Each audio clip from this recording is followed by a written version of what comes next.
चलिए second lecture start कर रहे हैं। कल हमने होल्डर के पॉइंट ऑफ व्यू से डिस्कशन किया था। कॉल ऑप्शन के बारे में डिस्कस किया हमने, पुट ऑप्शन के बारे में डिस्कस किया। आज हम उसी कॉन्टेक्स्ट में आगे बढ़ेंगे और डिस्कस करेंगे राइटर के प्रोस्पेक्टिव से। उसको हमने क्या करना है, डिस्कस करना है। तो आप सभी को पिछला लेक्चर मैंने टेलीग्राम चैनल पर भी डाल दिया था, जिससे कि आप उसको एक बार और बहुत अच्छे से रिव्यू कर सकें। तो आगे बढ़ रहे हैं हम लोग। जो हमारा सेकंड लेक्चर है, आज हम डिस्कस करने वाले हैं। हम होल्डर के पॉइंट ऑफ व्यू से डिस्कस कर चुके थे। होल्डर को हम बोलते हैं buyer of option. Buyer of option. तो आप मुझे बताइए जरा, कॉन्टेक्स्ट में होल्डर के पास क्या होता, राइट होता है या ऑब्लिगेशन होता है, या आप लोग पढ़ चुके हैं? अब हम पढ़ने वाले हैं राइटर के पॉइंट ऑफ व्यू से। तो राइटर बेसिकली कौन होता है? राइटर होता है सेलर, राइटर ऑफ ऑप्शन। तो मुझे बताइए, राइटर को प्रीमियम मिलना चाहिए या उसने प्रीमियम का पेमेंट करना चाहिए? मैं आपसे पूछ रहा हूं राइटर के पॉइंट ऑफ व्यू से। तो ये होता है seller of option. Option, seller of option. तो सर ऑब्वियस सी बात है, इसको प्रीमियम रिसीव होगी।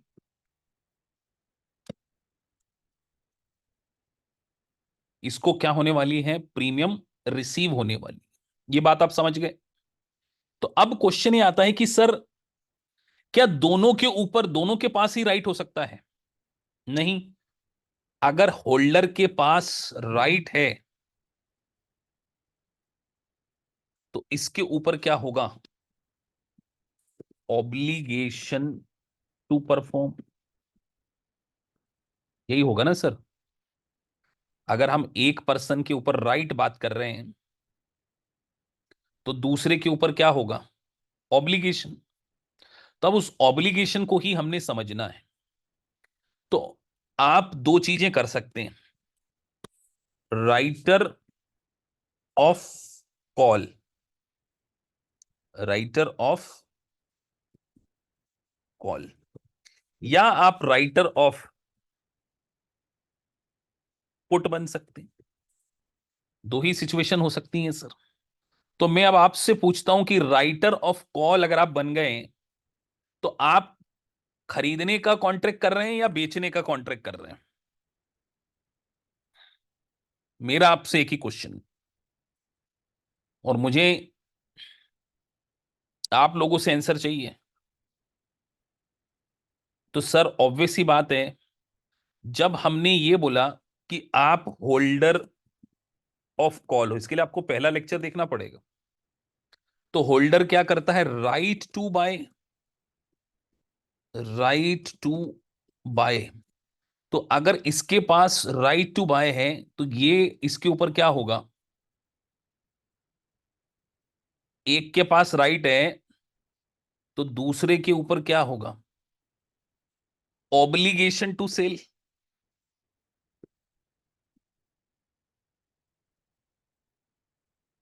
ये बात आपको समझनी पड़ेगी, पहला लेक्चर देखना बहुत जरूरी है।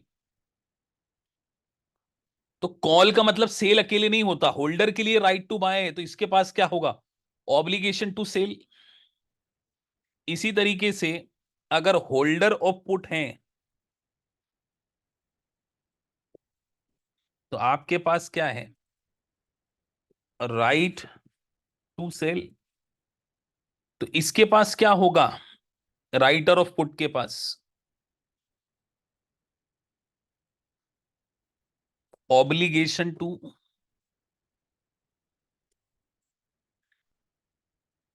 ये बात आपको समझना पड़ेगी, इसलिए कल का लेक्चर बहुत इंपॉर्टेंट था। एक पर्सन के पास राइट है तो दो पार्टी है ना। तो अब आपको राइटर को कॉल लिखने पर, राइटर ऑफ कॉल, आज हम बात कर रहे हैं राइटर, कल मैंने इसलिए नहीं समझाया था। क्योंकि कंफ्यूजन हो जाता आपको। दूसरा दिन जानबूझ के चूज किया मैंने। अगर आप राइटर ऑफ कॉल हैं और मानकर चलिए एक्सरसाइज प्राइस, अगर एक्सरसाइज प्राइस जो है वो 100 डिसाइड होती है और मैच्योरिटी पर जो सीएमपी है वो 120 हो जाती है, राइटर को फायदा होगा या नुकसान होगा, मुझे आप बताइए। मेरा आपसे क्वेश्चन ये, अगर आप पिछला लेक्चर देखकर आ रहे हैं तो आप इस कॉन्टेक्स्ट में बता पाएंगे। अपना अपना आंसर चैट बॉक्स में लिख दो।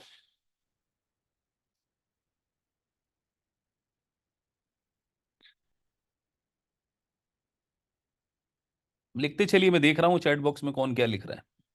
प्रॉफिट की स्पेलिंग लिखते नहीं आती हो तो पी लिख देना बेटा। पूरा नहीं लिख पा रहे हैं कोई बच्चे तो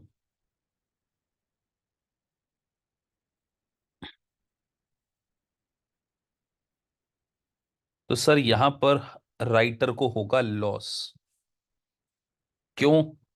क्योंकि होल्डर इस ऑप्शन को एक्सरसाइज कर लेगा, यहां हमें हो जाएगा 20 का लॉस। और लेट से यहां हमें क्या हो जाएगा,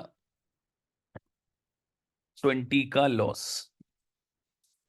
यहां हमें 20 का लॉस हो जाएगा क्योंकि हम यहां पे प्रीमियम रिसीव कर रहे हैं। हमने यहां पर क्या रिसीव की है, प्रीमियम। तो लेट से प्रीमियम 5 रुपीज थी, तो प्रीमियम रिसीव करके हम क्या कर देंगे, नेट लॉस बुक कर देंगे।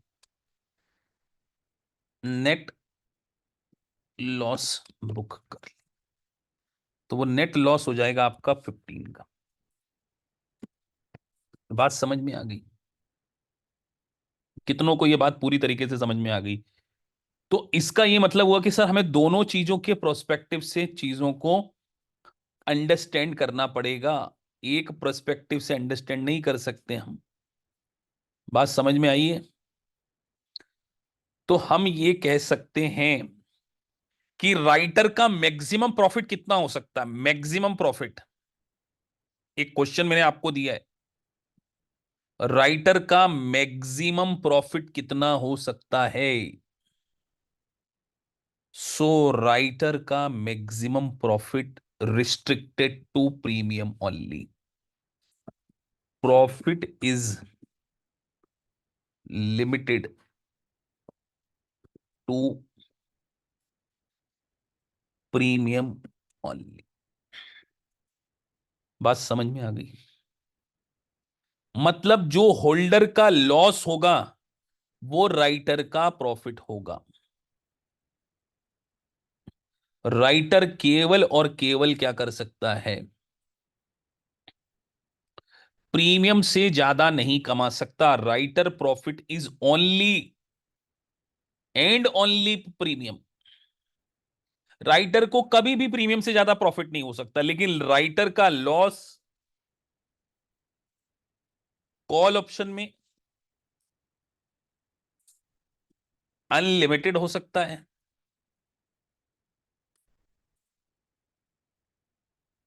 क्यों सर? उसने एक्सरसाइज 120 करी थी, मार्केट अगर 1800 हो गया तो उसको तो लॉस हो जाएगा। 1800 माइनस 1। तो राइटर क्या होता है, सेलर ऑफ कॉल और सेलर ऑफ पुट। तो अब क्वेश्चन आता है, क्या एक ही person, one person can be writer also as well as.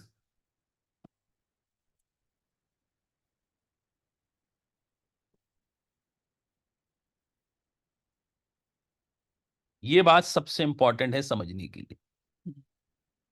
One person can be writer also as well as holder also. बात समझ में आई?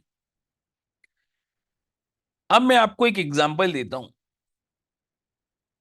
अब आपको होल्डर और राइटर तो समझ में आ गया ना। लेट से आपने एक कॉल ऑप्शन के, आप होल्डर भी हैं और एक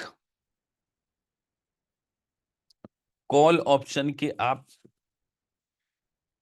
या पुट ऑप्शन के आप, पुट ऑप्शन के राइटर हैं। बड़े ध्यान से देखना एग्जाम्पल। प्रीमियम लेट से 10 रुपीज और आपकी एक्सरसाइज प्राइस लेट से 150 और मेच्योरिटी डेट पर जो सीएमपी है वो 160। सिचुएशन वन मैंने आपको दो सिचुएशन दी थी, और सिचुएशन टू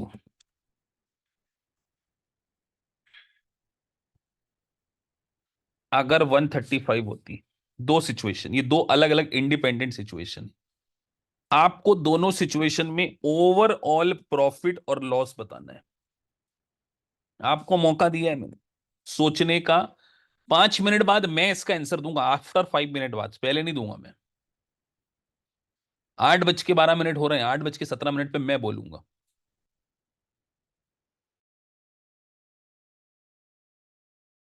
सो आप लोगों ने अपनी अपना कोशिश कर ली।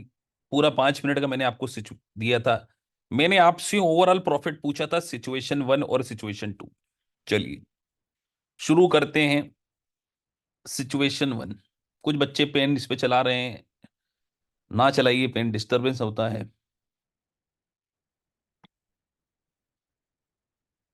तो सर सिचुएशन वन,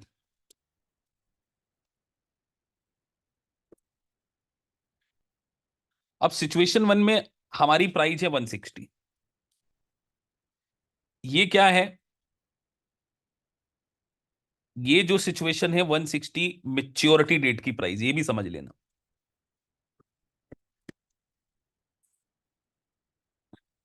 आपकी एक्सरसाइज प्राइस भी आपको पता है, पता है ना? एक सेकेंड, क्या गड़बड़ हो गया यार इसमें।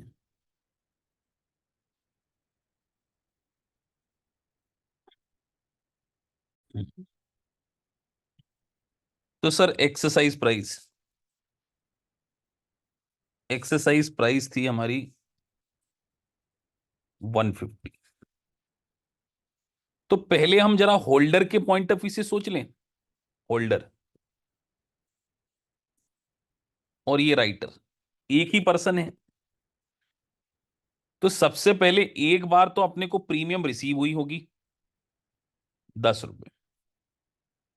तो 10 का आउटफ्लो भी हुआ होगा, -10 गया होगा, प्लस राइटर पुट में भी प्रीमियम वही है, क्योंकि एक बार हम होल्डर बने और एक बार राइटर बने तो प्रीमियम आया भी होगा। तो ये तो प्रीमियम हो गया।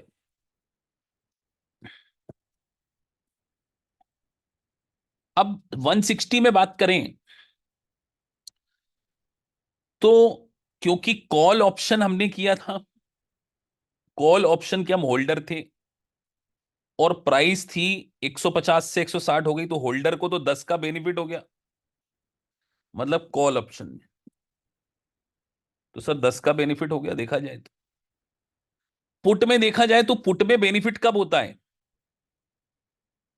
अगर प्राइस गिर गई होती तो, बेनिफिट होता किसको? होल्डर को। तो होल्डर को बेनिफिट होता तो राइटर को नुकसान होता, क्योंकि प्राइस तो यहां पे बढ़ गई तो होल्डर आया होगा ही नहीं। तो हमको देखा जाए तो पुट ऑप्शन में जीरो प्रॉफिट कुछ और ना जीरो लॉस। तो नेट कितना हो गया यहाँ पे? नेट 10 मिला, 10 गया, 20 आया, तो नेट प्रॉफिट हो गया 10 का। ये किसका आंसर था? ओवरऑल प्रॉफिट था किसी का? Overall profit is your 10। जिनका था वो हैंड रेस कर दो बस। थे एक बच्चे, सुरप्रीत सिंह थे, 2-3 बच्चे थे क्लास में, और स्मिता। तो ओवरऑल प्रॉफिट सीधी बात है ना, एक प्रीमियम गया, एक प्रीमियम आया, कॉल पे बेनिफिट हो गया, पुट में तो कुछ होना ही नहीं है क्योंकि एक्सरसाइज प्राइस 150 थी। और पुट में तो बेनिफिट तब होता है जब प्राइस गिरती है, तो प्राइस गिरी नहीं है तो बेनिफिट, तो वो तो कुछ भी नहीं हुआ। ये हो गई सिचुएशन वन। चलिए situation two. Same question, holder थे, राइटर थे। होल्डर ने प्रीमियम 10 की दी, राइटर को प्रीमियम 10 की मिली, क्योंकि आप ही पर्सन हो ना। अब कॉल ऑप्शन में क्योंकि प्राइस हो गई 135, हमने तो बात करी थी 150, तो हमारे पास तो राइट था या ऑब्लिगेशन था?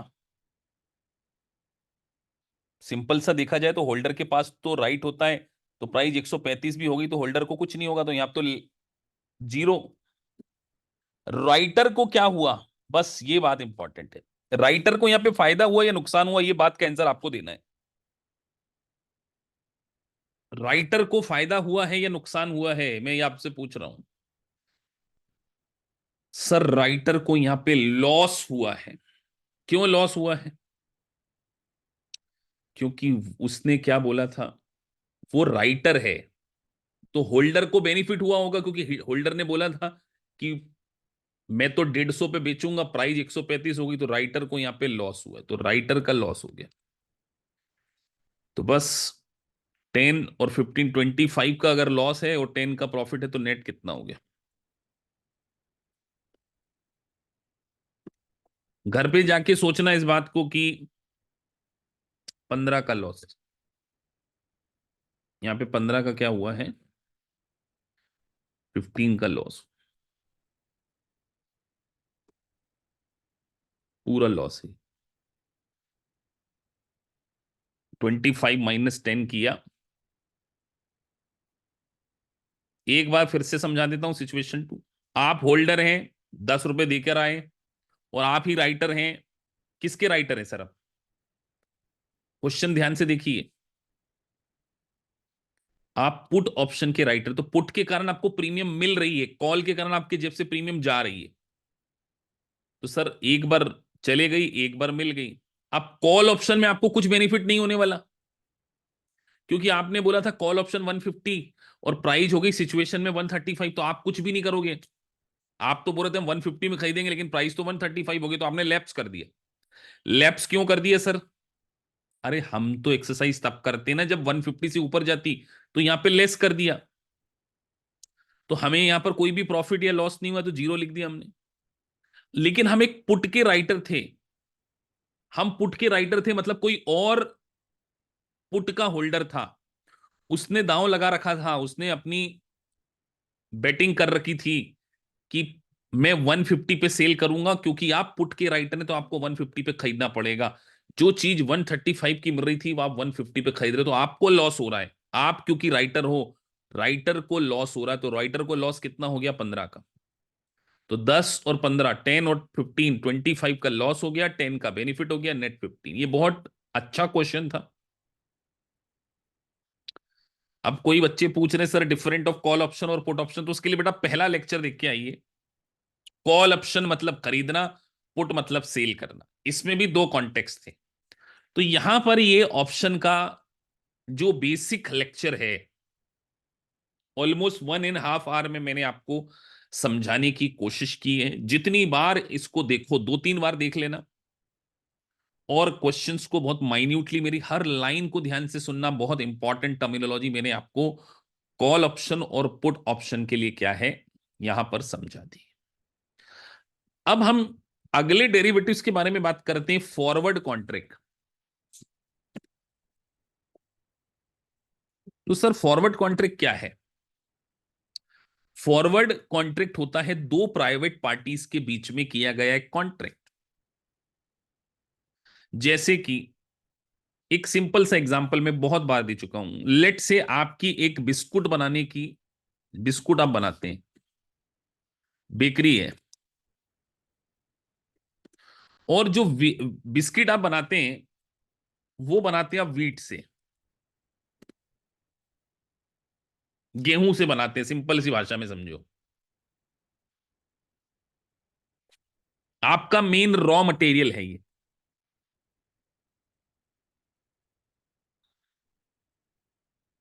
मेन रॉ मटेरियल आपका ये बिस्किट है। आपके पास एक बहुत बड़ा कॉन्ट्रैक्ट आता है कि हमें 10,000 kg आपसे बिस्किट चाहिए, और आपको मालूम है कि ये अभी नहीं देना, आज से 3 महीने बाद देना है। बताइए आपको रिस्क किस चीज की है? ये बात आपको आंसर देना चाहिए। कोई रिस्क है आपके सामने, यानी कि आपको 3 महीने बाद 10,000 किलो बिस्किट बनाने हैं, उसका रॉ मटेरियल व्हीट है। क्या रिस्क है आपके सामने? बस वो रिस्क लिख दो, आधा क्वेश्चन यही हो जाएगा। सबसे बड़ा रिस्क यही है कि आज से हमने पैसा आज कस्टमर से ले लिया, कहीं इस रॉ मटेरियल की प्राइस ना बढ़ जाए, तो आपको प्राइस राइस का डर है, फियर।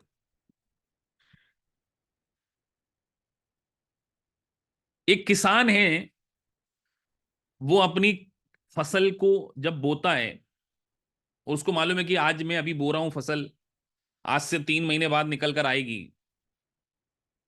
3 महीने 4 महीने जो भी लगते हैं, उसको किस बात का डर होता है?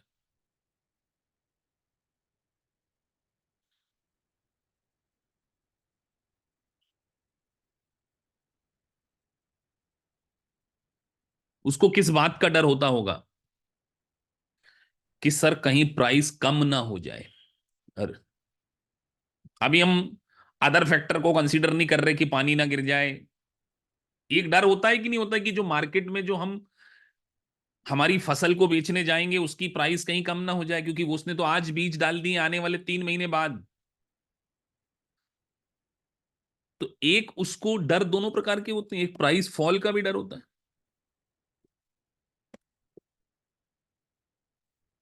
तो अब वो बेकरी का जो मालिक है, उसके मन में एक बहुत बड़ा डर है, तो वो उस डर को खत्म करने के लिए इस किसान के साथ में कॉन्ट्रैक्ट आज कर सकता है क्या? क्या कॉन्ट्रैक्ट कर सकता है बताओ? कि यार मुझे तुमसे 10,000 किलो ये रॉ मटेरियल बाय करना है,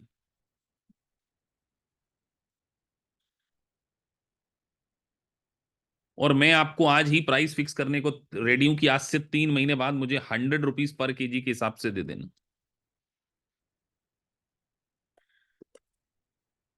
बात समझ में आई कि नहीं आई? 1 लाख किलो 10,000 किलो जो भी वॉट एवर अमाउंट में बचेगी, तो उसने अपनी रिस्क को क्या कर लिया, एक तरीके से अपने आउटकम को सर्टेन कर लिया कि नहीं कर लिया, कि आज से 3 महीने बाद कुछ भी प्राइस हो जाए मुझे तो 100 रुपए में मिलेगी। इसी तरीके से उस किसान ने भी एक कॉन्ट्रैक्ट कर लिया है कि यार आज से 3 महीने बाद मैं तो आपको 100 रुपए में बेचूंगा, प्राइस कुछ भी हो जाए। तो दोनों के बीच में क्या हो गया, एक फॉरवर्ड कॉन्ट्रैक्ट हो गया। प्राइस कॉन्ट्रैक्ट आज हुआ है, डिलीवरी कब होगी? हाँ, 10,000 को 1 लाख लिख लो बेटा, मेरे फिगर पे मत जाओ, मैंने यहाँ 10,000 बोल दिया, 1 लाख लिख दिया, एक जीरो हटा दो, ये लो 10,000 हो गए। तो ये दोनों के बीच में एक कॉन्ट्रैक्ट तो आज हुआ है, लेकिन इसकी डिलीवरी, इसका सेटलमेंट कब होगा? फ्यूचर में होगा, 3 महीने बाद होगा। और मानकर चलिए उस दिन मार्केट रेट, क्योंकि ये मार्केट रेट उस दिन 120 हो, किसको फायदा हुआ किसको नुकसान हुआ आप बताइए? बस मैं आपसे पूछना चाहता हूं, फायदा किसको हुआ नुकसान किसको हुआ, ये आपने बता दिया तो आपने लॉजिक समझ लिया। इस बात का आंसर आप आज मुझे दे दीजिए, सोच के देना, कि उस दिन जिस दिन हमारी ये डेट आई, उस दिन एक्चुअल में वो चीज 120 में बिक रही थी। तो सर देखा जाए तो उस फार्मर को लॉस हो गया, क्योंकि फार्मर ने एक कमिटमेंट दे दिया था कि मैं 100 रुपए पर सेल करूंगा। बेकरी वाले ने कमिटमेंट ले लिया था कि मैं 100 रुपीज पे बाय करूंगा। अब अगर फार्मर उसको ये 100 रुपए पे नहीं बेच पाता है, तो फार्मर उसको 20 रुपीज पर केजी के हिसाब से पेमेंट कर देगा। बात समझ में आई या नहीं आई?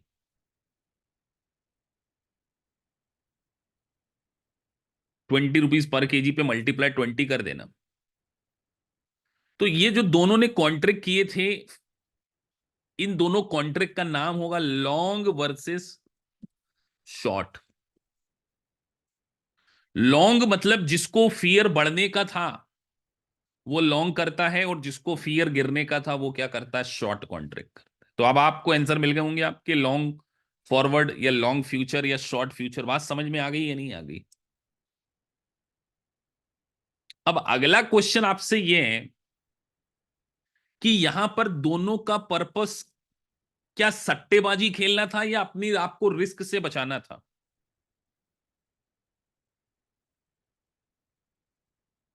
यहां पर पर्पस स्पेक्यूलेशन है या कुछ और है?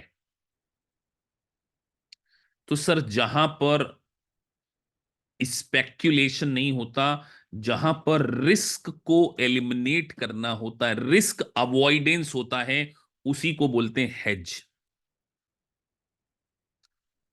हेज कर लेना, उन्होंने अपने आप को एक रिस्क से। तो एक होता है हेजिंग और एक होता है स्पेक्यूलेशन।